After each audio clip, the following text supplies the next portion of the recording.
This is a new amusement park in North Korea's capital, Pyongyang.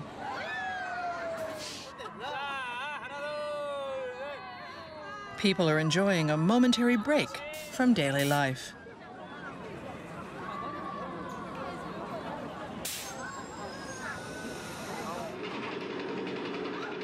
More and more recreational facilities are opening around the country. The people who use them are mainly officials of the Korean Workers' Party, the military, and their families.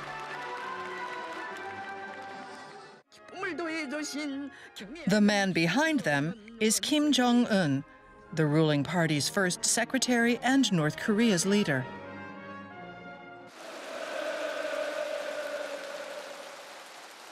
It was Kim who had his uncle and guardian purged in December 2013.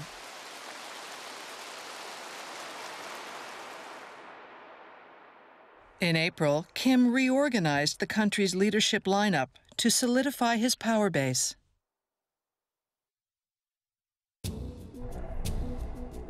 North Korea has become increasingly isolated under a series of international economic sanctions. The country is in financial straits. How has the totalitarian regime managed to stay in power?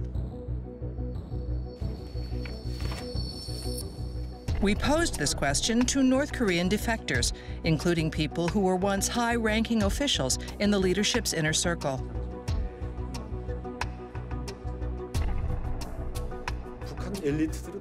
You may find it difficult to understand why only senior officials have affluent lifestyles. But if you look into North Korea's unique hidden economy, you'll see how the leadership secures funds and maintains the regime.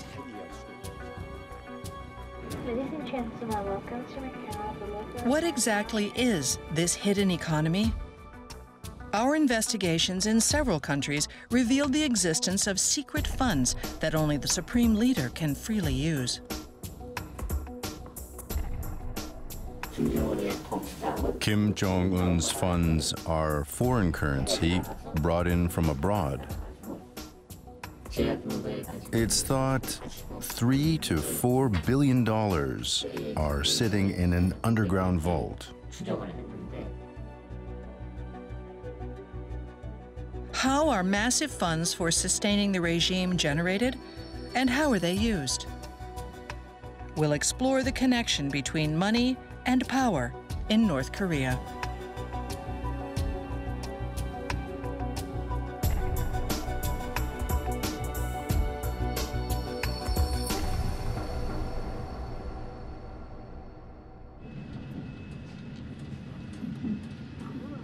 More than 2 years have passed since Kim Jong Un took control.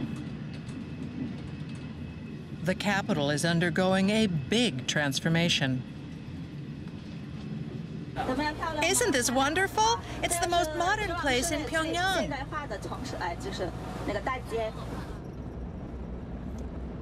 These new condominiums are in the city center.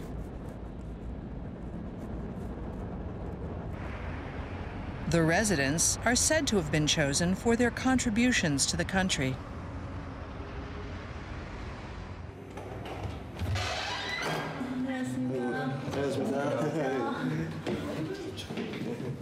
This husband and wife were rewarded for being exemplary workers. The moment I saw this place, I just fell in love with it. Everything is nice and of the highest grade. It's a comfortable place to live.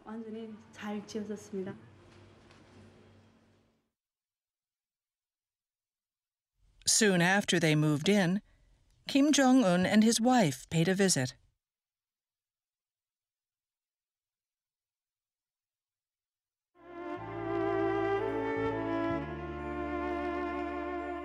The occasion was broadcast on state-run TV. 경애하는 원수님께 가족들은 자기들에게 이런 궁전 같은 집이 차려질 줄은 꿈에도 상상하지 못했는데 이렇게 사랑의 선물까지 가슴 가득 안겨주시니 정말 고맙다고 격정의 말씀을 올렸습니다.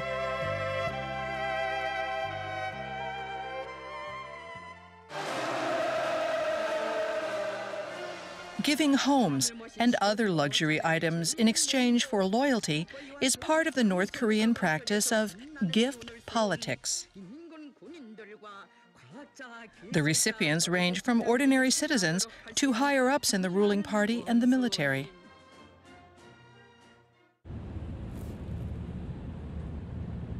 A former senior government official who defected and now lives in Seoul has inside knowledge of gift politics.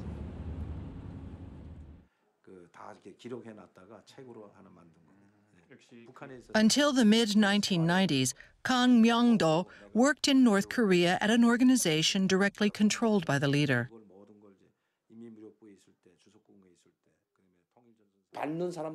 Winning the hearts of senior officials, that's the objective of gift politics. The recipients believe the supreme leader thinks highly of them. They're just about moved to tears, and a sense of allegiance swells naturally in their hearts. The aim is to make people feel they would die for their leader.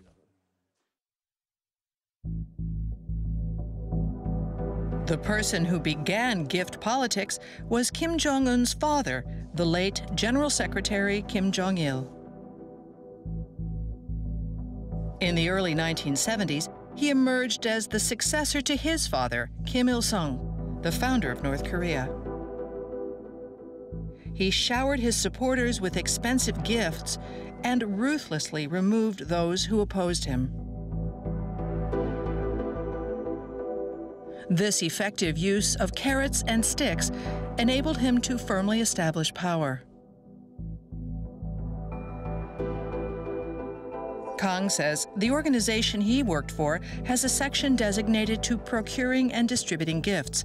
He says the staff gathered luxury goods from all over the world.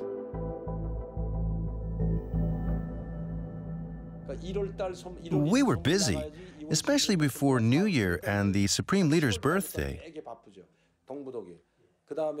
Germany, Austria, Guangdong Province in China, and Macau. Staff were sent there to buy presents for senior officials.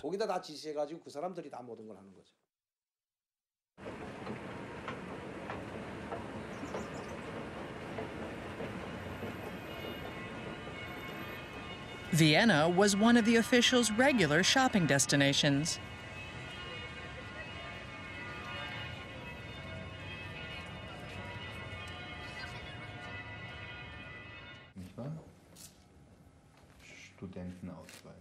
A man who says he was once involved in gift buying agreed to an interview. Kim Jong-un was in charge of managing luxury cars for North Korea's senior officials. He says that over a 20-year period, he was often sent to Europe to buy cars and other extravagant goods.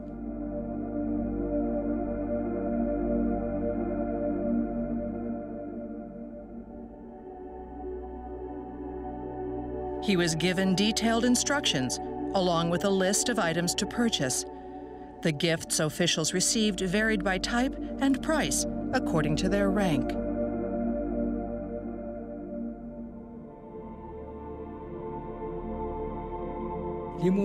Limousines, Mercedes-Benz cars. I bought all sorts of expensive items. I even purchased gold-plated hunting rifles. I had to get everything on the list, or I'd be disobeying orders. I had no choice.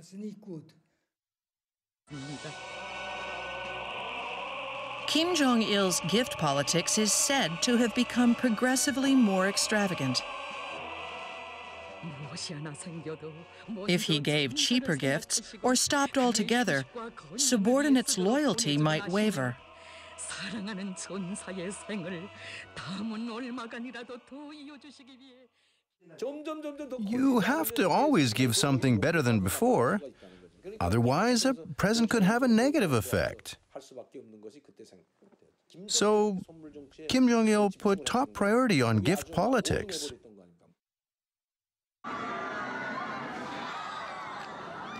Kim Jong Un inherited this method of governing.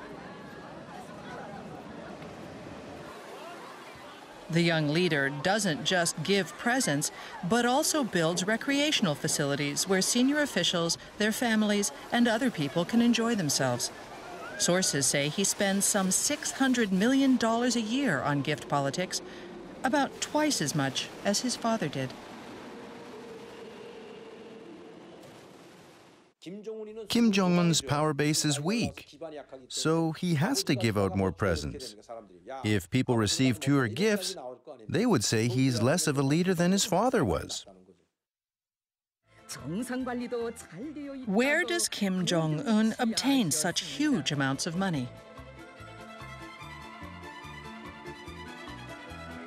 People with inside knowledge say he uses a system that's unique to North Korea.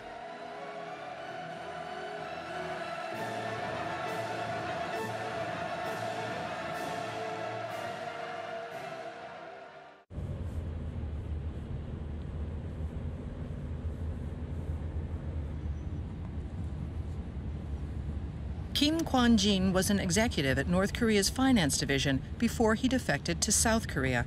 He's known as one of the foremost experts on North Korea's economy.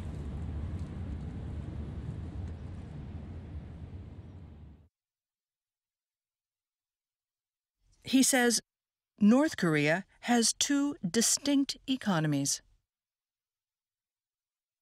One is the people's economy for the general public. The other is the royal court economy and is controlled by the leader.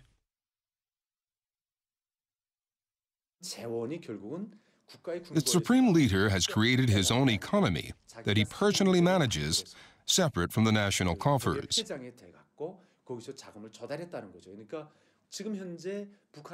The royal court economy is the financial foundation of the Kim dynasty.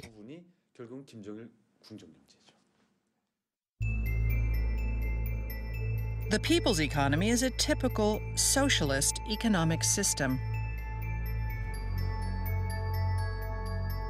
Citizens use plans compiled by the party and the cabinet to produce goods and services. They receive supplies in return.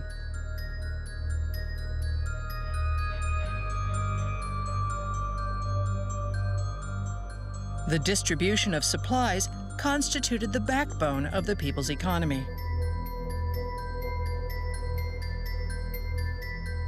The government guaranteed that it would provide citizens with all of their food and daily essentials.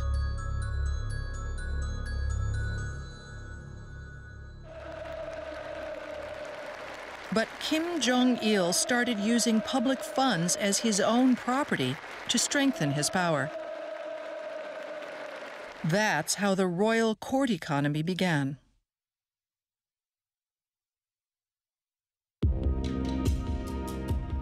The supreme leader siphoned off large amounts of money that he could use as he wished, without seeking the party's approval. He used the money for gift politics and also for military projects, such as developing missiles and nuclear weapons.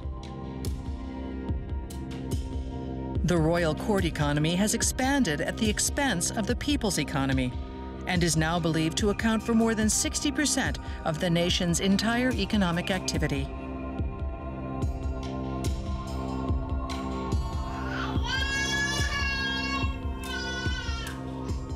In the meantime, many citizens live in poverty. In the 1990s, the distribution of supplies that the public relied on effectively collapsed. Because of that and natural disasters, huge numbers of people died of starvation. The royal court economy is the nourishment that maintains the Kim dynasty. It is a parasite that sticks a straw into the people's economy and sucks out the flesh. It's like a cancer on socialism.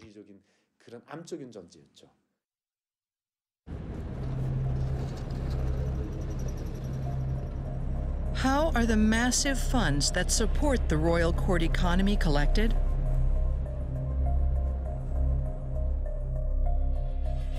Our research shows that North Korea has an organization dedicated to that task.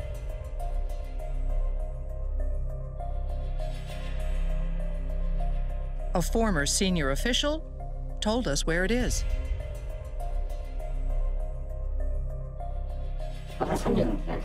This is room 39. All the money it gathers goes to the leader.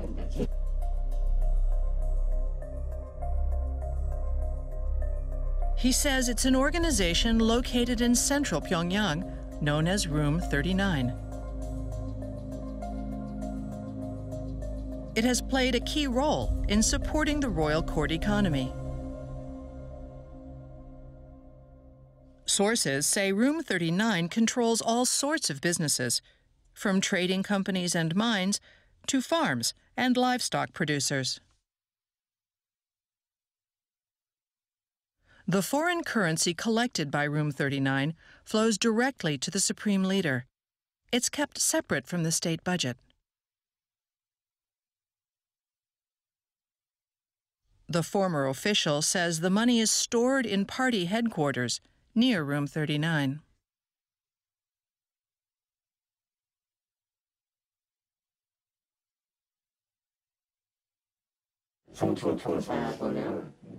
At the party's three-story headquarters, there's a sturdy facility, like an underground palace.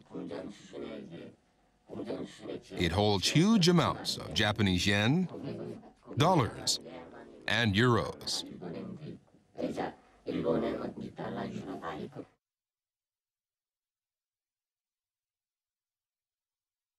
It's unclear just how much foreign currency the people at Room 39 have helped to gather. But it's estimated to amount to more than half of the billions of dollars the country receives in foreign currency revenues each year.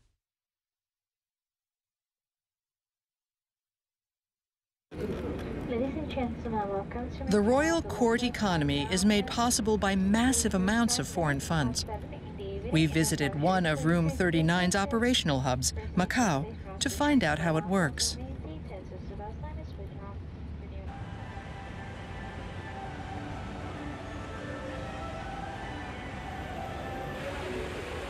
Macau's regulation of financial institutions has traditionally been loose. Because of this, the territory attracts money, both legal and illegal, from around the world.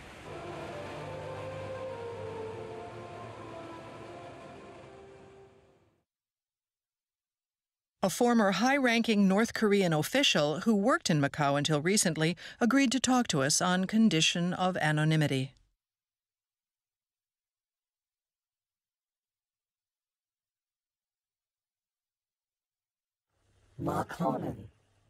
It's so easy to move money in Macau.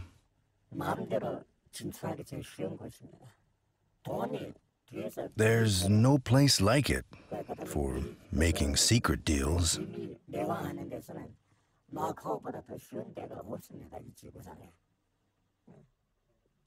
That's why Macau was selected.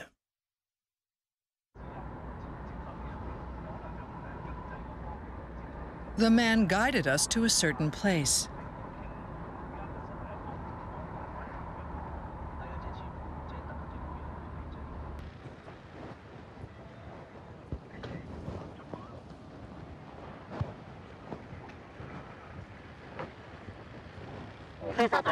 Room 39 had an office here.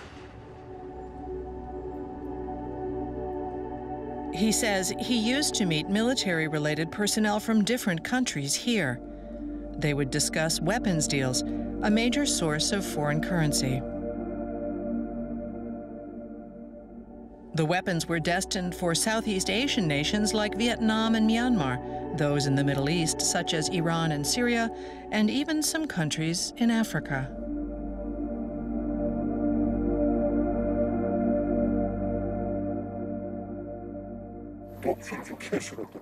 I earned a lot of foreign currency through the weapons trade.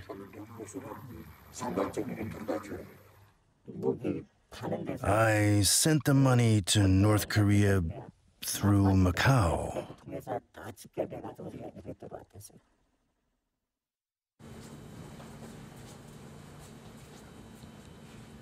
How were these top-secret transactions made?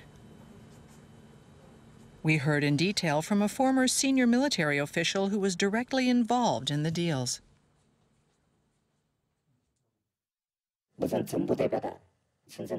We had buyers visit Pyongyang as government envoys.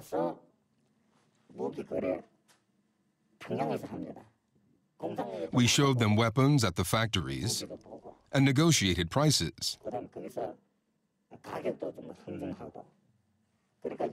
We signed contracts using false product names, such as printers.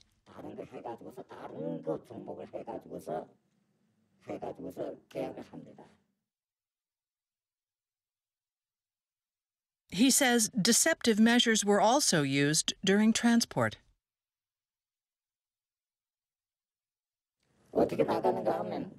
We half-filled containers with weapons and moved them to another ship at a Chinese port.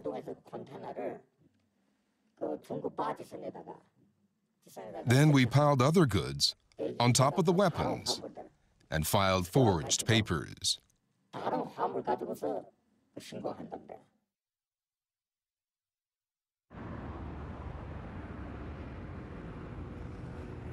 North Korea has benefited greatly from the arms trade.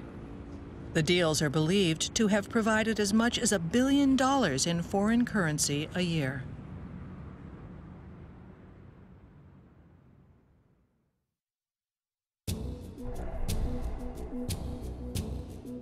Governments are now working together to cut off the North's funding sources.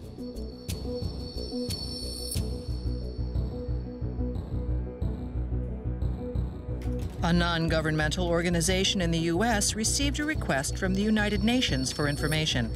Trans Arms monitors North Korea's weapons trafficking.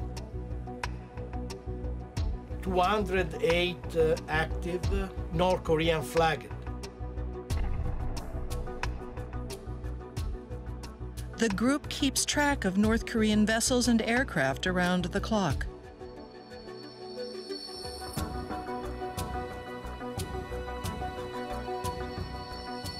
Staff check location data from satellites against official paperwork and try to spot suspicious movements.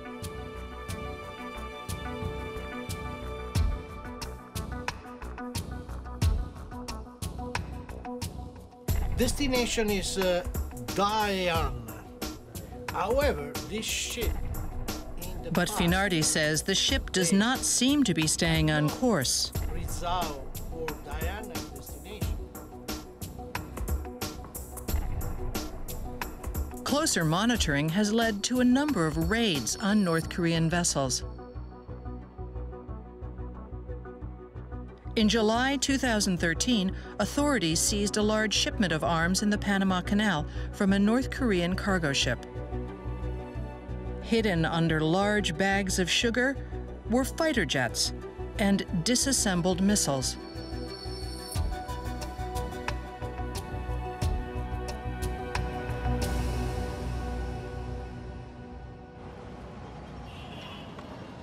Governments are also joining hands to stop the flow of money to and from North Korea.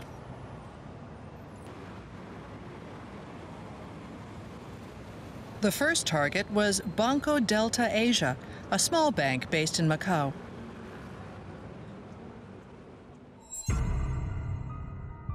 The U.S. government forced BDA to freeze accounts held by North Korea in 2005.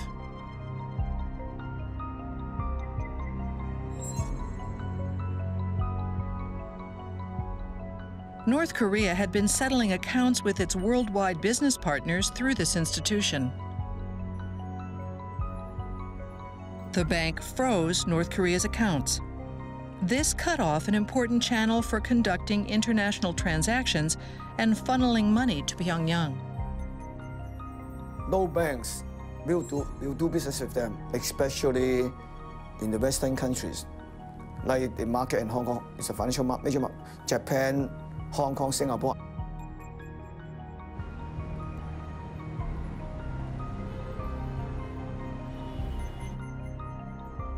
David Asher was involved in the decision to impose financial sanctions. He says officials thoroughly investigated North Korea's accounts at BDA.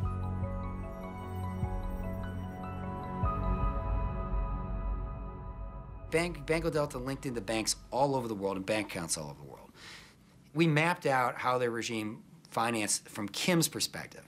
And our goal was to send a message to Kim that if he didn't cooperate, we could cut him off personally, and he would be held responsible.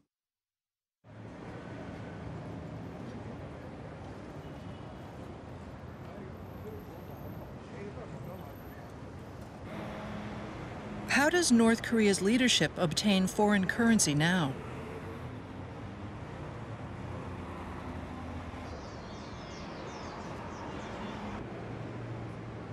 This man is the former high-ranking official who was in charge of procuring foreign funds in Macau.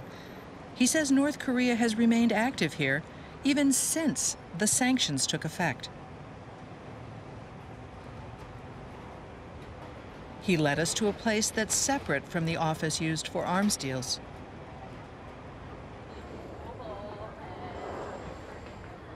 It's on a street lined with small shops.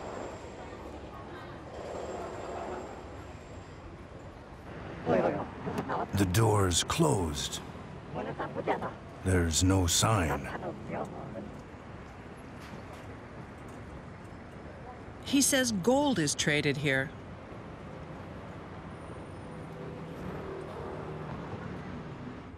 North Korea's gold deposits are among the largest in the world. As arms deals became increasingly difficult, officials tried to earn foreign currency by selling gold and other mineral resources. All the gold is gathered here. Hundreds of kilos are brought by plane.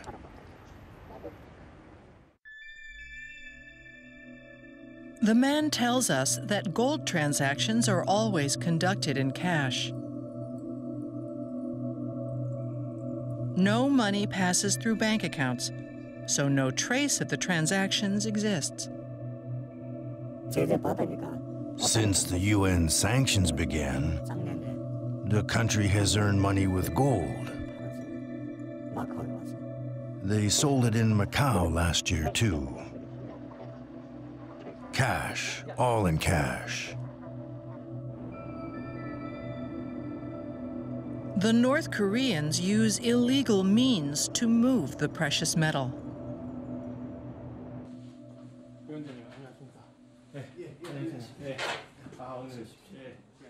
Hong Seung-kyung is a former diplomat who worked at the North Korean embassy in Thailand.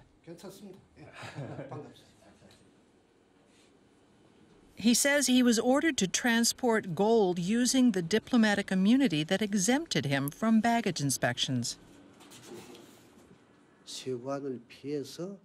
We used our diplomatic passports to smuggle it out without going through customs. Diplomats at most North Korean embassies engage in such illegal activities.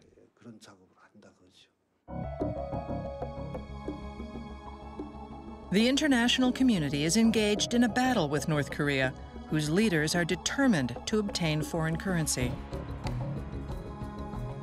A tug of war continues behind the scenes.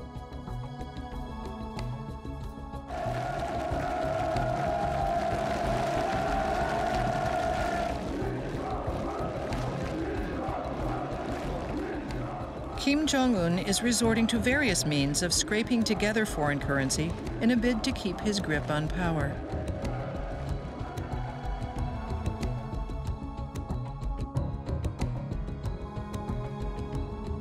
there are signs that it's becoming increasingly difficult for him to keep the royal court economy going.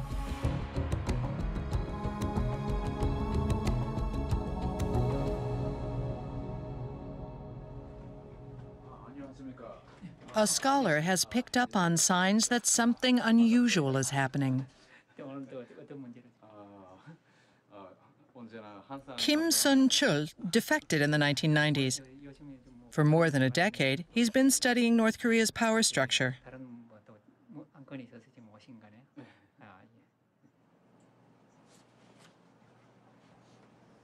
He's been analyzing Kim Jong Un's recent movements.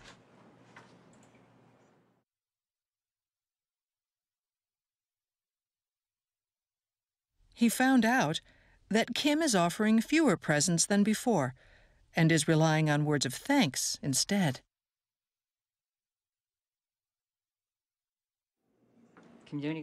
Records of Kim Jong Un's inspection tours say he expressed gratitude. This means a gift of words only. Compared to 2 years ago, the number of such gifts jumped last year. I believe this shows that funds for the royal court economy are getting tighter.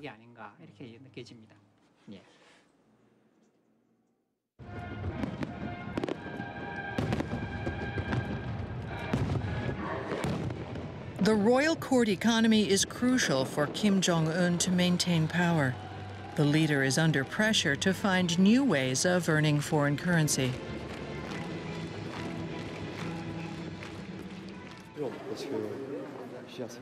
The Mansudae Art Studio is a player in this scheme.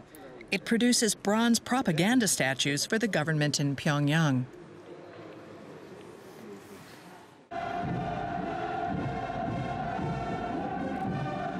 Its artisans have produced every statue of the country's leaders.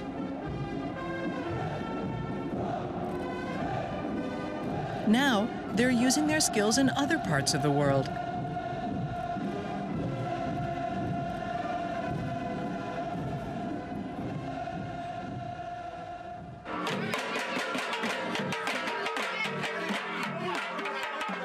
Their works can even be found in Africa, 13,000 kilometers from North Korea.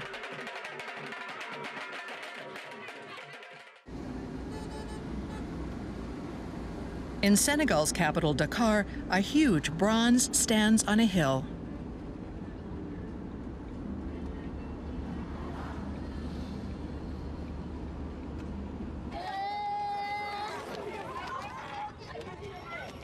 The 50-meter artwork is taller than the Statue of Liberty and cost around $25 million to build. It was created by the Mansudae Art Studio. "60 workers from North Korea spent more than 2 years building it.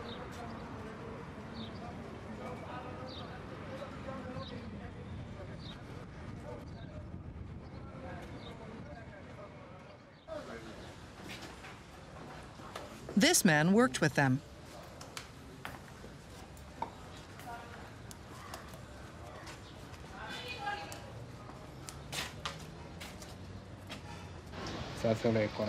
These men in the picture are from North Korea. They are true craftsmen. They can do everything, from welding to stone cutting.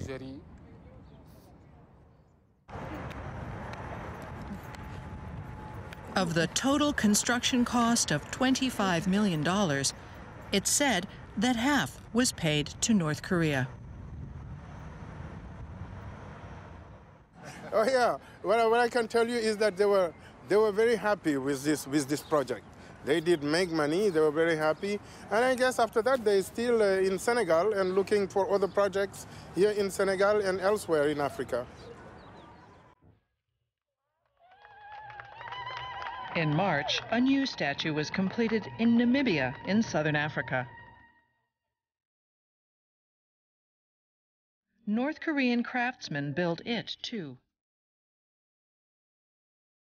Representatives wearing Kim Il-sung badges attended the unveiling ceremony.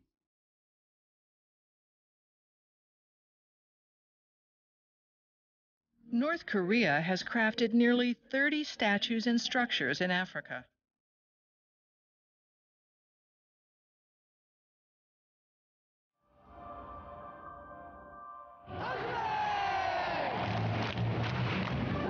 The government is also earning foreign currency by mobilizing thousands of workers.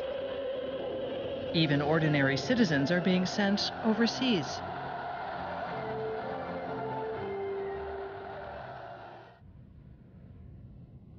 This is Ulaanbaatar, the capital of Mongolia.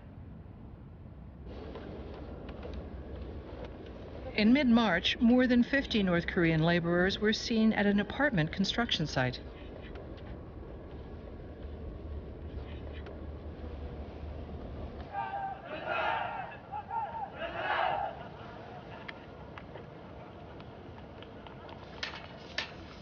They work in the bitter cold.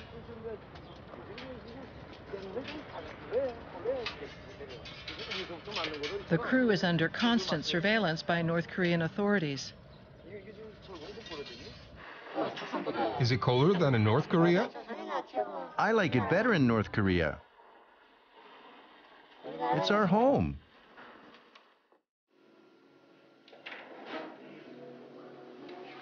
This man is the president of the Mongolian construction company. He pays each worker a monthly salary of about $500.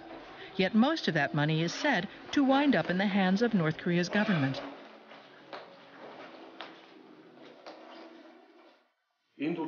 They seem to get enough cash to buy cigarettes and sweets, but no more. I think North Korea is getting quite a lot of money.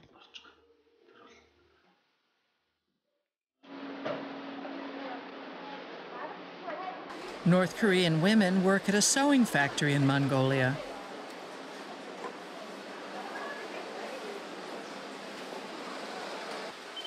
In the past, leaders in Pyongyang strictly limited people's mobility to minimize their exposure to information from abroad. But they've abandoned that principle and have been sending a stream of workers overseas.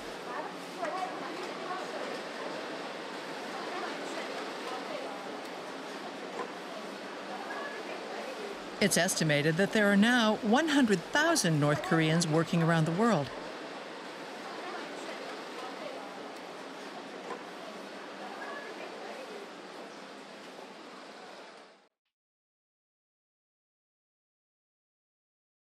North Korea is doing whatever it can to earn foreign currency. But it seems they can't gather enough funds to keep the royal court economy afloat.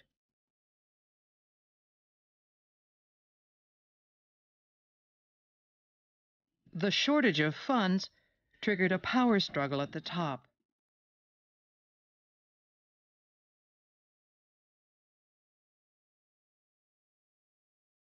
The result was the purge in December 2013 of Chung Song-taek, the de facto number 2 in North Korea's leadership.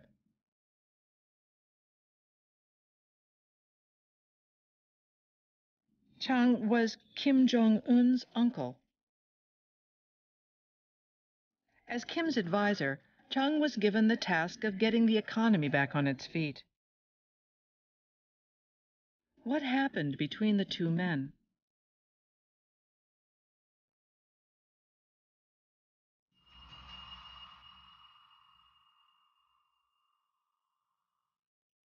Kim Jong Un officially took office in 2012.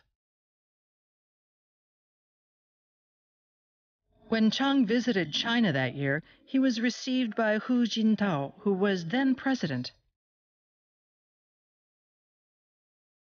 Kim expected Chung to leverage his Chinese to obtain foreign currency.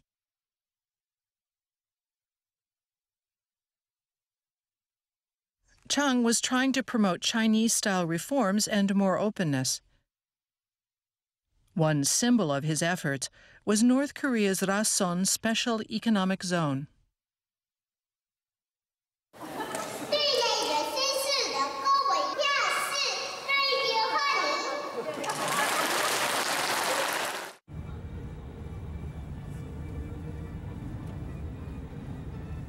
A large shopping center was built in the zone with Chinese funding.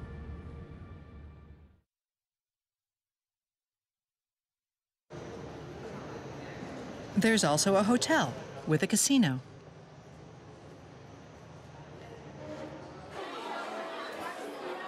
Chung tried to earn foreign currency by attracting Chinese companies to the economic zone.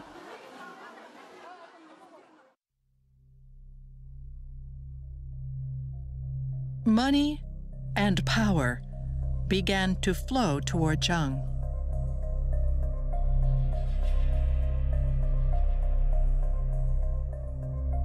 He was the head of the party's administration department.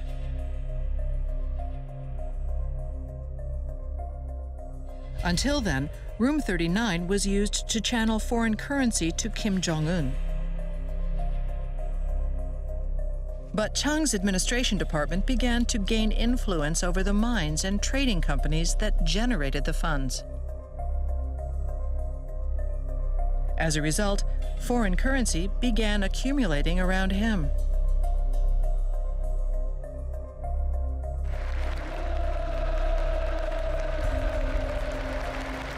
It's thought that Kim began to fear that Chung would seize the money.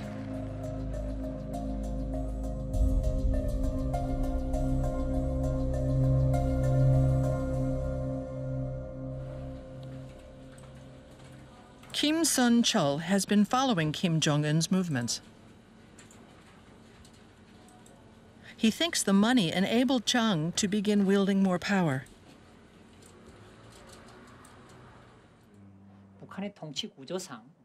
Chan started doing as he wished. That, and the fact that First Secretary Kim was in need of funds, resulted in the purge. In the end, it came down to a battle over who gets the money.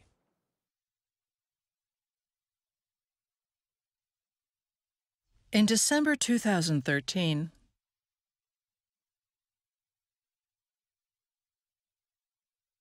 Chung was held responsible for the economic problems of the nation and executed.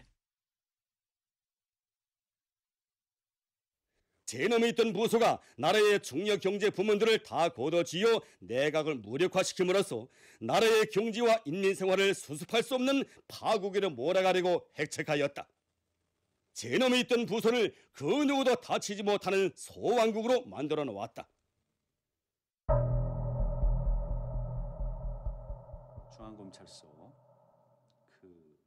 Some experts question how much power Chung really had.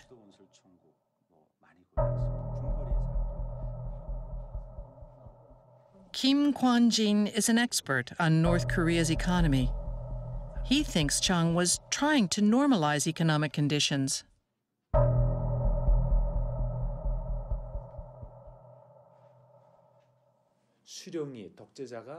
In North Korea, the leader himself has upended the people's economy. Chung aimed to create a society where people could live in prosperity. I think he was trying to rebuild the economy using foreign currency.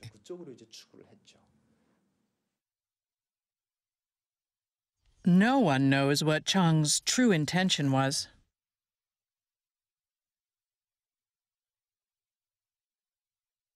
Kim Jong Un purged Chung. That caused relations with China to deteriorate and further limited North Korea's channels for obtaining foreign currency.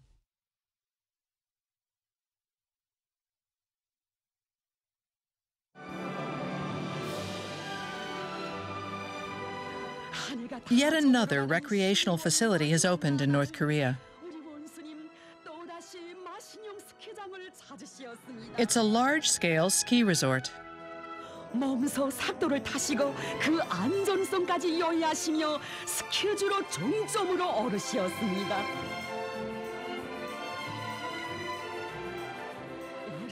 Kim Jong Un continues gift politics to maintain his hold on power.